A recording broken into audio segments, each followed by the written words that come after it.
Señores, qué placer tener con nosotros al mejor receptor de todos los tiempos en la República Dominicana, Tony Muñoz. Muy bien, gracias a Dios. Gracias por compartir con ustedes y también con todos los fanáticos. ¿Cómo llegar realmente a los Soy un campesino de la Línea Oeste. Estaba estudiando.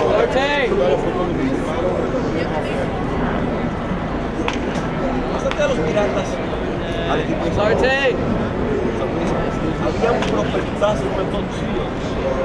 ¿Qué pasa realmente contigo y Tom Silo? Los dos son dos grandes prospectos, dos grandes talentos de la República Dominicana. Bueno, cuando yo llegué a San Luis, yo no tenía. O sea, hablando de un prospecto número uno. En 1989, pues nació, entró a la mansión de San Luis. Cuando hablamos de Tony Peña, hablamos de un proyecto muy bien, ganó el premio MVP también. Fíjate, yo nunca pongo en duda, o sea, yo me siento bien, yo soy el coach de banco, que todo el mundo de juego todos los días. Si llega la oportunidad, pues, de un equipo que sea un equipo talentoso, pues, yo no digo que no. O sea, pero yo me siento bien, no pienso en el futuro, estoy pensando en lo que yo vivo, estoy pensando donde yo estoy pensando en lo que yo estoy haciendo. O sea, yo vivo, soy la clase de persona que vive el presente.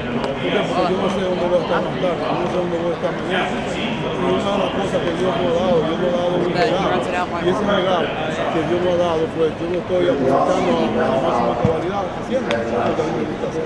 Una última pregunta. ¿Cómo ve Tony Peña el equipo de los Yankees de Nueva York, que hizo una inversión de casi 500 millones con 4 peloteros? Pues fíjate, ese es un problema de la organización. O sea, yo no me meto en eso, yo tengo un buen equipo de pelota y creo que esta organización se caracteriza porque va al mercado a firmar los mejores peloteros que hay en el mercado. Eso fue lo que la organización hizo, fue a firmar los mejores peloteros que hay en el mercado y aquí lo tenemos. O sea, me siento contento porque esta organización pues, le devuelve al fanático lo que el fanático quiere. Ellos quieren poner un equipo talentoso todos los años en el terreno de juego. Nosotros queremos ganar y esa es una de las cosas que no se lo va a quitar a nadie, el pensamiento que piensan los dueños de este equipo. Hermano, muchas gracias y éxito. Gracias.